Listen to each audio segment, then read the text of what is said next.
星陨阁后山石塔内，萧炎已经在顶层石台上沉睡了1年。这1年里发生了很多事情。首先，萧炎已经变成了星陨阁的少阁主。其次，小医仙、天火尊者、紫妍、熊战都基于各种原因和考虑，成为了星陨阁的客卿长老。再次，加玛帝国的真正掌权人变成了炎盟，而炎盟的现领导人是萧炎的老婆。最后，萧炎的大老婆和斗宗女儿都挺想他。其实早在半年前，萧炎体内的伤势就已经尽数痊愈了，甚至那情况比以往巅峰时期还要更好。只是这都1年了，萧炎为何还不醒来？萧炎他其实是在蓄积力量。萧炎苏醒之日，铺天盖地的火焰凝聚成了一头足有100丈庞大的紫褐色巨龙，盘踞天际。而萧炎正立于巨龙的额头之处，那恐怖的气息一散开，就惊呆了众人，是斗尊。装完一手好13后，萧炎就散去了巨龙。与此同时，药老与风尊者一行人也到了。一通感伤与叙旧后，萧炎提起要为药老炼制躯体，一旁的风尊者却表示现在不是时候。先前魂殿利用锁链抽取了不少药老的本源魂器，若是不把损失的本源魂器补足，即便药老得到了肉身，实力也会毫无进展。只有魂婴果或者玲珑天枝才能够修复药尘所损失的魂器，可魂婴果与玲珑天枝非常的罕见。星陨阁这1年内全力寻找，始终一无所获。只有最近闹得沸沸扬扬的远古遗迹中传出过一些风声，据说是有魂婴果，可每次远古遗迹现世必定血流成河，陨落斗尊都不带稀奇的。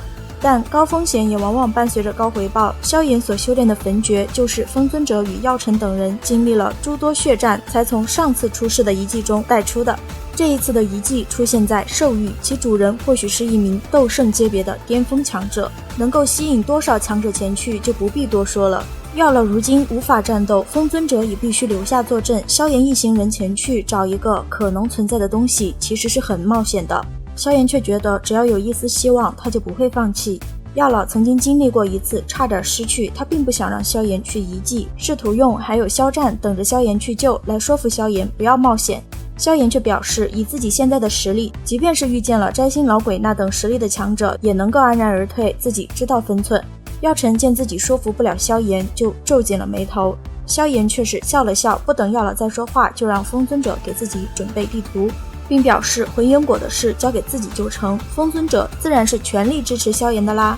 3天后，与远古遗迹有关的情报已尽数被萧炎收入囊中，是时候启程了。4天后，萧炎、小医仙、紫妍、天火尊者、熊战、穆青鸾一行人就抵达了兽域。只是在骸骨山脉与星陨阁的先头部队碰头的时候，萧炎得知了一件让人十分火大的事情。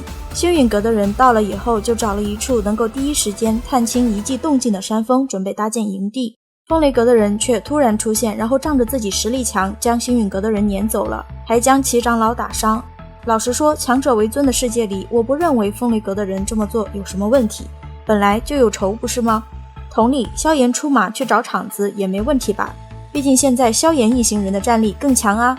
如今的风雷阁仗着与天妖皇族的关系逐渐交好，变得越发的嚣张，有种真当自己是4阁老大的意思。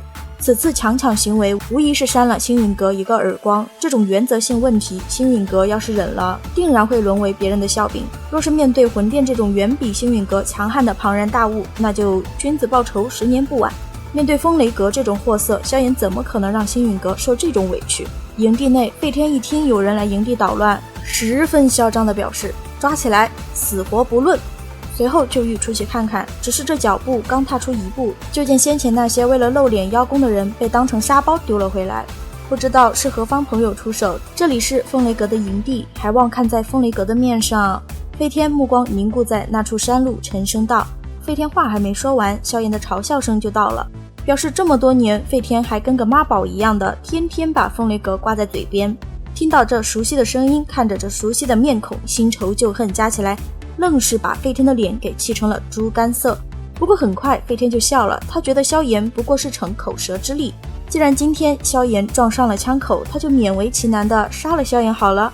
至于一旁的小医仙等人，他虽然有些看不透，但他根本就不在意，因为他不认为萧炎有资格与斗尊强者结交，然而现实却甩了他一个响亮的巴掌。萧炎只是随手就将他控制住了。感受到萧炎实打实的斗尊实力后，费天傻眼了。萧炎却是连看都不带看他一眼，直直盯着雷尊者所在营帐，轻笑道：“雷尊者，让这种小猫小狗出来，也不怕弱了你风雷阁的名头。小狗费天，我不要面子的吗？”雷尊者并没有接话，萧炎却没有了等待的耐心，屈指一弹，将费天的胸膛击陷半寸后，就将其丢进了雷尊者的营帐。哧啦一声响后，营帐瞬间就变成了漫天飞絮。感觉突然变得敞亮的雷尊者是真的怒了，他要杀了萧炎。就在大战一触即发的关键时刻，一身着虎纹衣袍的老者出声和稀泥，希望二人能够看在大地虎族以及银月狼族的份上，就此罢手。雷尊者一看有台阶，肯定就下了呀。雷尊者不过3星斗尊，萧炎这小子的妖孽天赋与实力根本不能以正常值来衡量。再说了，宝贝还没出现，就在此消耗战斗力，不是明智之举。萧炎却是刻意曲解虎袍老者的意思，表示该老者都这样说了，雷尊者完全可以带人走了。虎袍老者的脸色瞬间就不好看了，这是在受辱。这小子如此不给自己面子，自己还怎么震慑住其他人？虎袍老者决定要给这小子一点颜色瞧瞧，于是他联合雷尊者以及另一名身着兽袍的老者，放出斗尊的气势，就朝着萧炎压去。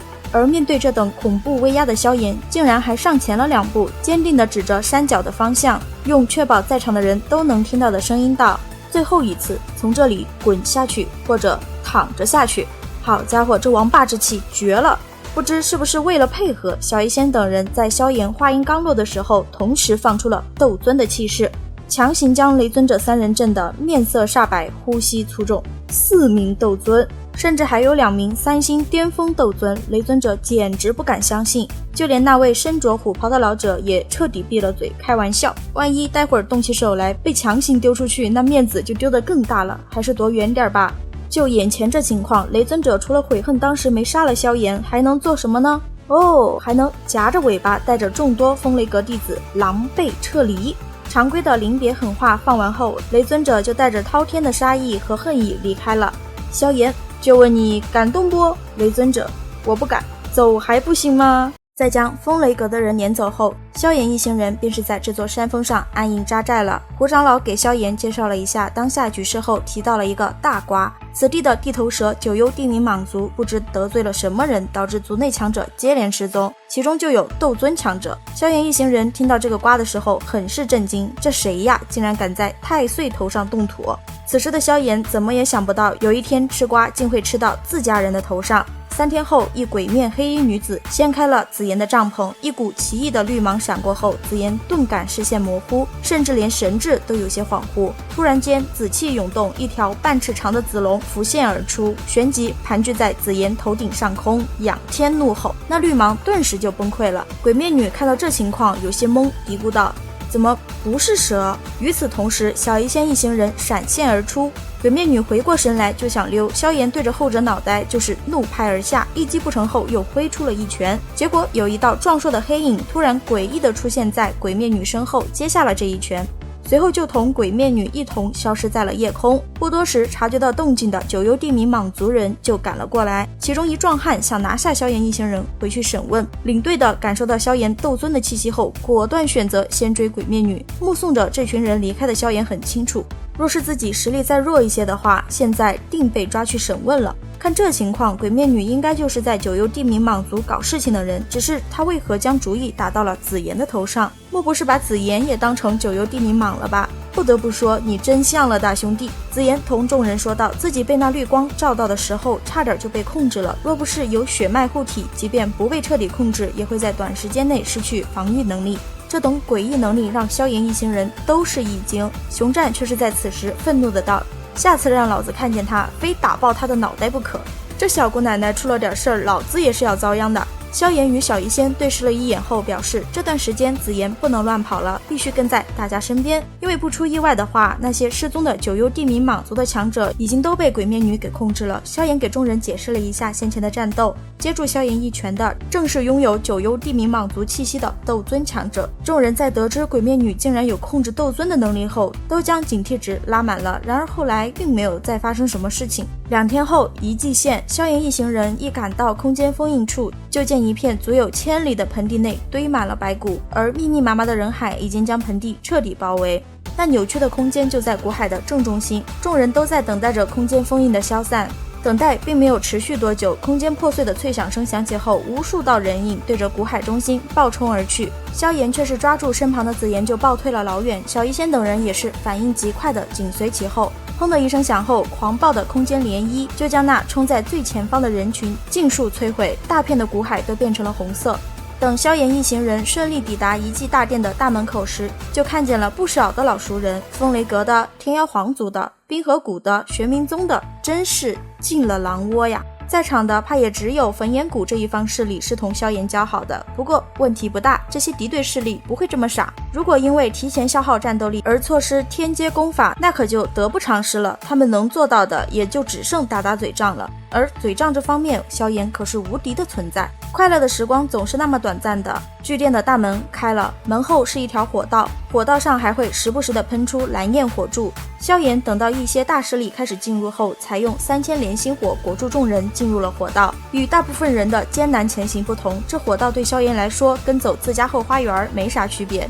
很快他们就追上了早前进入的冰河谷一行人。冰河尊者一感应到萧炎的气息，立马跑得飞快的就消失在了萧炎的视野中，熊战不屑的表示怂包。萧炎一笑没有接话，速度却是猛然飙升。然而诡异的是，那冰河谷的一行人竟然完全消失了踪迹。要知道正经比速度，冰河谷的人不可能超过萧炎一行人。察觉到不对劲的萧炎停了下来，想了想冰河尊者的诡异行为，萧炎同众人琢磨了一会儿后，就一起跳了下面的岩浆。果然是另有一番天地呀！落地后的众人看了看头顶上的环形火道，默默地在心里问候了一下设计者，之后才收起有些幸灾乐祸的心，到了一处广场。广场的尽头有一扇极为厚重的石门，门前站着10道地妖魁。萧炎看到这些银色身影时，内心产生了一个大胆的想法。特别是在看到出头鸟灰衣老者在重伤地妖魁后，领头的地妖魁竟然结阵进化成天妖魁后，萧炎彻底按耐不住自己激动的心啦。虽然天妖魁将擅闯者击退后会再度变回地妖魁，但这10具地妖魁再加上那奇异阵法，足以与一名2星斗尊抗衡哎！这要是多多炼丹把他们都劈成天妖魁，想想就爽歪歪。都是绝对忠诚的战士啊，萧炎怎么可能错过？于是萧炎第2个上场啦。了解萧炎的死对头都明白，萧炎绝对是看上这些傀儡了。凤青儿直接就跟旁边的白发男示意，萧炎主动现身，绝对有什么目的。白发男知道美人同萧炎的过节，怎么可能放过这个绝佳的表现机会？萧炎动身的同时，他就出手攻向萧炎的背部，萧炎却是连头都不带回的，一扭就避开了攻击。与此同时，浩瀚的灵魂力量冲着傀儡们掠去。萧炎很清楚，若是硬碰的话，唯有将地妖魁拆得粉碎，方才能够结束战斗。这不是萧炎想要的结果，只是怎么在不损毁地妖魁的前提下掌控他们呢？凭借着自己养成天妖魁的经验，萧炎想尝试一下直接抹除他的制造者的灵魂印记。只要将这个灵魂印记抹除，再留下自己的印记，那么便是能够轻易的控制傀儡。白发男在萧炎灵魂力量扩散时就有所察觉，只是他不懂得傀儡控制之法，无法与萧炎争抢。但他得不到的，别人也别想得到。只见他身形一闪，就欲轰碎地妖魁，一暗金色的天妖魁却是拦住了他。看到暗金魁的那一刻，白发男子恍然大明白了，只是为时已晚。他抬眸的瞬间，就见萧炎一抬手就将那10具傀儡收入了纳戒，真的是好恨啊！本来想在美人面前秀一把的，结果丢脸丢到姥姥家了。萧炎到底是怎么做到的？让我们把时间回到萧炎的灵魂力量侵入这些地妖魁的体内时，萧炎的灵魂之力一进入地妖魁的体内，就同这些傀儡建立起了联系。萧炎本人都有些茫然，完全是毫无技术难度，甚至只要随便换个其他人来试一下，也能够立刻将之控制。不知道是因为无尽的岁月将前主人的灵魂印记磨灭，还是当初炼制傀儡的人连灵魂印记都懒得留下一丝，反正现在被萧炎捡到大便宜咯。将这些傀儡收入纳戒后的萧炎瞥了一眼先前那位被打得吐血的出头鸟，心里暗想着，若是他知道了真相，会不会气得直接一口血喷出来？那绝对是当然的啦，还用想？萧炎脑子里正天马行空的时候，先前那紧闭的石门突然之间动了，萧炎一个飞身就回到了先前的位置所在。众人心里暗骂萧炎奸诈。半晌后，看着眼前已经彻底打开的大门，广场之中却陷入了诡异的寂静，谁也不愿做那出头之鸟。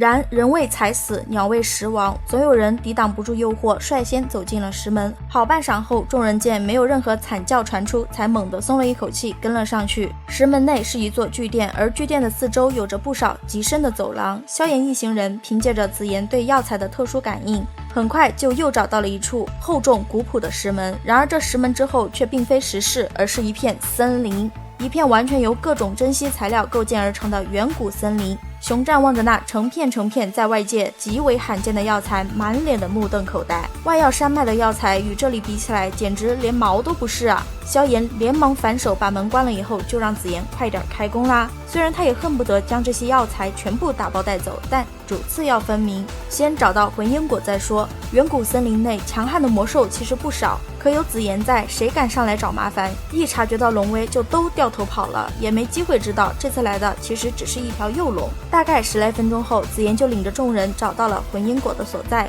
魂因果就生长在湖心的小岛上，一条远古魔兽通天蛟正守着它。这通天蛟的战斗力还是很强的，据说拥有着一些龙族血脉，是经历诸多雷劫后有概率能够进化成太虚古龙的存在。只是有概率同真古龙那还是有着极大的差距的。紫妍出马一个顶俩。紫龙虚影出现的那一刻，这通天蛟乖的就像自家养的一样。魂因果最终自然是被萧炎收入囊中啦。紫妍见这小蛇也怪可怜的，问萧炎能不能给他一点补偿。萧炎很是大方的用一株成熟的化形草以及2种对魔兽肉体有着淬炼之效的丹药同通天蛟交换啦。通天蛟应该是对这笔交易挺满意的，从它那亮晶晶的蛟目中就能看出它是一只知足常乐的蛟。萧炎用特殊手法收好魂因果，准备快速离开的时候，紫妍却是直勾勾地盯着那森林的更深处，有东西在召唤他。萧炎一听这话，思索了一会儿后，决定去看看，毕竟其他寻宝人可没有龙威震慑，他们还是很占先机的。很快他们就到了远古森林的中心，此处有一古怪的金光罩，只有紫妍知道这其实是兽灵罩，只有生前实力极为强悍的魔兽在临死之际方才能够凝聚出这种兽灵罩。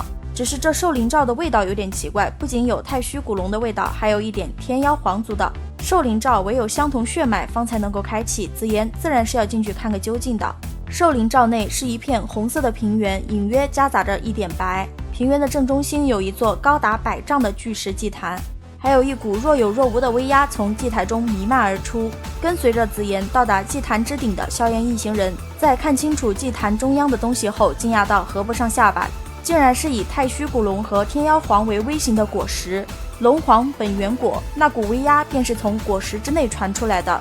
注明该果实若是被天妖皇族得到的话，他们有很大概率能进化出拥有龙皇血脉于一体的真正的至尊之兽，到时候太虚古龙一族必会受到威胁。专属紫妍的科普时间到啦！龙皇本源果存在于古龙一族的古籍之内，那凤并非是天妖皇，而是他们的老祖宗远古天皇。这种果实需要吸收太虚古龙以及天皇的生命之力，方才有着不超过1成的几率出世，即便是在古龙一族的记载中也仅仅出现过5次。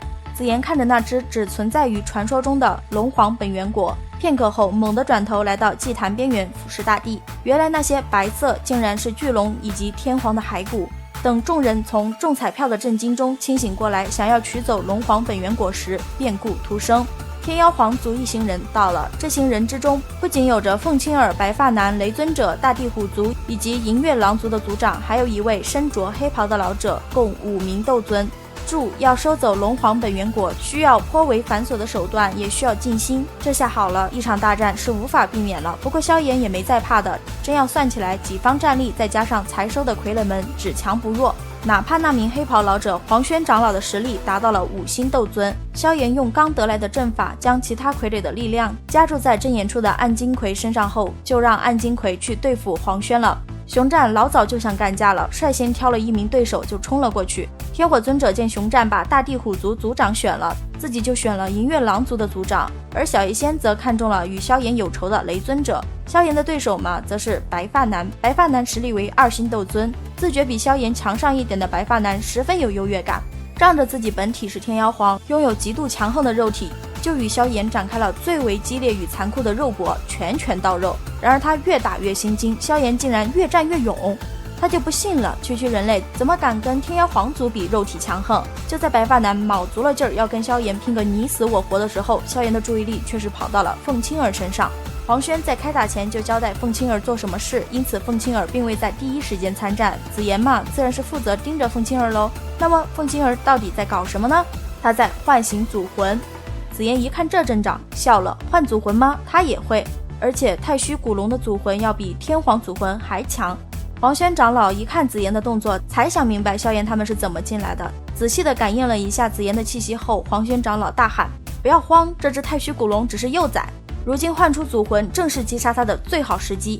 一听这个疯子竟然想要动手斩杀太虚古龙，一旁的雷尊者等人心肝都是忍不住的抖了抖。这若是以后被太虚古龙查到头上来，那必定是灭顶之灾。然而此时已经上了贼船，再无回头之路喽。这场祖魂的比拼到底谁胜谁负呢？当然是龙魂胜啦，都说了龙魂更强嘛。凤青儿用心头血供养金黄都没能挽回败势，金黄被巨龙搅碎的那一刻，黄轩长老立马就让众人快撤。开玩笑，不撤等死吗？只要现在逃出去了，给族内人放出消息，让人前来支援，等萧炎他们离开这寿灵罩再抢夺不香吗？紫妍一看黄轩长老的动作，就知道他想逃，借助巨龙的力量就朝着黄轩等人轰去。黄轩察觉到恐怖劲风，反身就是一掌轰去，旋即就是一口鲜血喷了出来。不过他们借着这股冲击波跑得更快了，一行人争先恐后的钻出裂缝的狼狈模样，着实有些滑稽。当最后一人逃出后，紫妍却是再也撑不住了，一张小脸极为苍白。还是萧炎连忙上前将他扶住，塞了枚丹药，他才好了一些。主要是因为祖魂力量太强，负荷太大，紫妍有些脱力。稍稍恢复点体力后，紫妍就连忙向族内发送了消息，随后才小心翼翼地将龙皇本源果封印在自己体内。与此同时，紫妍的手心也多出了一个图文。得到龙皇本源果的萧炎等人一离开寿灵罩，就朝着来时的方向一路狂奔。然而这一路上却没看到凤青儿那群人，想来是从别的方向离开了。萧炎多少有点失望，毕竟失去了痛打落水狗的机会啊。不过失望的情绪并没有持续多久，在前往大殿中心的途中，萧炎跟着一支极为庞大整齐的队伍找到了储存丹药的丹房。这丹房其实称之为丹殿更为合适。丹殿的第一层已经被霍霍的差不多了，第二层有毒气，倒是没被破坏的很厉害，不过好东西都被取走了。至于第三层上来的人不多，实力最差的也是在斗宗层次，毕竟第三层的毒气极浓，而且能够腐蚀体内斗气。萧炎一行人搜刮了不少丹室后，在一间位于隐蔽角落的丹室里发现了一只白色的小兽，小兽似猫，圆滚滚的，很是憨厚，就是体内没什么能量波动。萧炎领着众人正想离开之时，像是突然想到了什么一样，猛地一转头，仔细确认了一下后，瞬间就爆了粗口。这小兽竟然是经历了8色甚至9色丹雷的丹药，真是要疯了。这消息若是传了出去还得了？萧炎收了收狂喜的心后，偏头看了熊战一眼，好在这次熊战没掉链子，转头就往门口那么一杵。有人看到一凶神恶煞的门神，还是有点馋的，可在不知晓到底是什么好东西之前，也没人愿意去冒那个险，毕竟时间就是金钱，打架的功夫能开好多盲盒了。见熊战守住大门，紫妍有些兴奋地问道：把这小家伙抓起来。萧炎却是表示，若是使用蛮力将他惊跑了，恐怕再难找到，他有办法。萧炎的办法就是喂丹药，注可不是当紫妍处理啊。萧炎看过的古籍中有记载，丹兽需要以丹药为食，用丹药来驯服丹兽是最好的办法。事实证明，古籍没骗萧炎。在萧炎痛失了20多枚6品丹药以及8枚7品丹药后，终于是用丹会的夺冠产品生骨融血丹将小兽忽悠到腾空飞起，就要一头撞进萧炎怀里。然而就在小兽快落进萧炎怀中时，煮熟的鸭子它飞了呀！萧炎那叫一个怒啊，一个闪身，紫褐色火焰缭绕双掌就朝着那黑影人拍去。黑影人反手便是一掌与萧炎手掌重重的轰击在一起，随后倒退了好几步。黑衣人有些生气，这些人要强抢他追了许久的丹兽。萧炎看清黑衣人的面具后，就认出了他就是袭击紫妍的鬼面女。紫妍也认出了此人，当下就是毫不客气的怒斥道：敢对姑奶奶出手，你活腻了不成？紫妍的话音刚落，熊战就冲了进来，怒声道：都小心点，这个女人太邪门了，老子被那绿芒一照就失神，让她给偷偷闯进来了。萧炎阴沉着脸对着小医仙天火尊者使了个眼色，二人神会，各自推开一些距离，就将鬼面女的退路封死了。将丹兽交给我们，以前的事我们可以既往不咎，否则就别怪我们心狠手辣。萧炎道。鬼面女却是冷哼了一声道：此兽我已经追踪他许久，说起来还是你们抢夺在前，如今却要我将他交出来，岂不是笑话？紫妍被气到了，顿时就怒喝道：你这女人好不要脸，这里的东西本就是无主之物，若是谁先看见便是谁的话，岂不更是笑话？有本事你便将丹兽放开，看他往哪边跑。鬼面女自然是不可能将小受放开的，但她一时间也没想到有力的反驳说辞，直到交出来是不可能的，想要动手尽管上便是。事已至此，也没有再谈下去的必要了。萧炎只道了一句：既然如此，那么便不要怪我等仗着人多了就准备动手。哪知鬼面女冷笑了一声后，竟然道：仗着人多的恐怕该是自己才对。话音刚落，将近10几道身影就凭空出现在鬼面女身前，朝着萧炎攻去。这些人竟然大多都是九幽地冥蟒族的强者，好家伙，称呼鬼面女一声移动的护卫仓库，不过分吧？萧炎一看对方这2名斗尊、10来名斗宗巅峰的阵势，毫不犹豫的就放出了自己新收的小弟，来呀，打群架呀，谁怕谁呀！不多时，鬼面女就被萧炎拿下了，小医仙他们甚至都没有出手的机会。不过不是你想的那种拿下，让我们把时间回到鬼面女对着萧炎施展妖瞳控体的时候。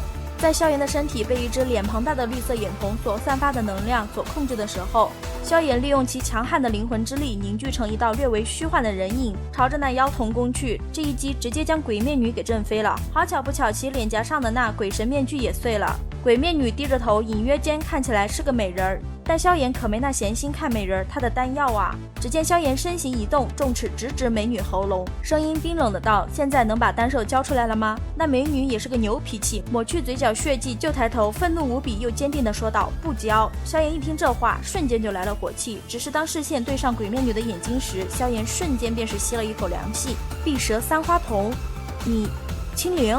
萧炎惊呼道：你怎么知道我的名字？那女孩很是疑惑。萧炎一时间哭笑不得，将玄重尺从青灵喉咙处移开后，重重地戳在了地上，笑道：小丫头，还认得这把尺子吗？青灵看了看面前那体型硕大的玄重尺，觉得很是熟悉。加玛帝国墨铁佣兵团。萧炎望着苦思的青灵，笑着提醒道。青灵瞬间就反应过来了，面前的人就是他的萧炎少爷。萧炎一看他瞪大了眼睛，一副难以置信的样子，没忍住揉了揉青灵的脑袋，并感叹道：这么多年不见，倒是长大了呀。被摸头杀的青灵瞬间就红了眼眶，当年萧炎对他如何，他心中很清楚。一旁的小医仙等人看着这诡异的走向，多少有点摸不着头脑，到底什么情况？情况就是当年天蛇府的人将青灵带走后，一直当做天蛇府的未来掌舵人在培养。不过后来长老们想要给青灵安排一门亲事，青灵不乐意，就偷跑出来啦。由于一直记挂着萧炎对他的好，青灵一直都在寻找萧炎的踪迹，结果还真被他给找到了。只是这些话青灵没有说出口。想到自己刚刚为了丹兽跟萧炎少爷打了一架，青灵慌忙的就将丹兽取了出来。萧炎的丹药也算没摆位，这丹兽一出来就一头扎进了他的怀里，觉得安全了以后才转过身，哆哆嗦嗦的露出一对大眼睛，惊恐的看着青灵。你需要丹兽？萧炎摸着小兽问道。青灵连忙摇头，萧炎没说话，一直盯着他，他才道出自己想用丹兽的血液来解自己体内的毒。解毒？萧炎仔细查探了青灵的身体情况后，发现他中的毒极为阴寒冰冷，这毒其实是九幽地冥蟒族的地蟒噬心毒，号称无药可解。青灵听说能化为兽形的丹药体内的血液能够解万毒，就来此地碰碰运气。小医仙却是在此时开口道，这种品质的丹药的确能够抵抗不少毒药，但光凭这的话还不足以彻底清除体内的毒性，玩毒他可是行家，自然最有发言权。萧炎很认可小医仙的说法，只是青灵又是怎么招惹上九幽地冥蟒族的呢？说到这个，青灵就觉得自己无比委屈，自己出来受狱就被一位九幽地冥蟒族的长老认出了自己碧蛇三花瞳的体质，那长老想要生擒青灵，结果却被青灵生擒了。不过那长老在最后关头也成功传出了消息，导致青灵现在的护卫队如此庞大。碧蛇三花瞳是所有蛇形魔兽的克星，除了拥有纯粹的远古血脉等极为少数的蛇形魔兽，比如彩铃姐姐的七彩吞天蟒，其他的面对碧蛇三花瞳都很危险，你有这种东西，别人不抓你才怪了。紫妍毫不留情地吐槽道，显然是记恨青灵之前把他当蛇处理。萧炎笑了笑，随后拍了拍青灵的肩膀，表示这毒虽然麻烦，但他有办法解，只是得等出了这一计，希望在这之前青灵能跟在自己身边。青灵本就是冲着萧炎来的，哪有不同意的，只是萧炎不知道啊，还以为自己又成功拐骗了清纯小侍女一枚呢。好了，本期分享就到此结束喽，视频都看到这里了，给牛奶点个赞吧，订阅了的朋友记得开启小铃铛哟，这样就不会错过牛奶的更新啦。感谢您的耐心观看，拜拜，下期再见。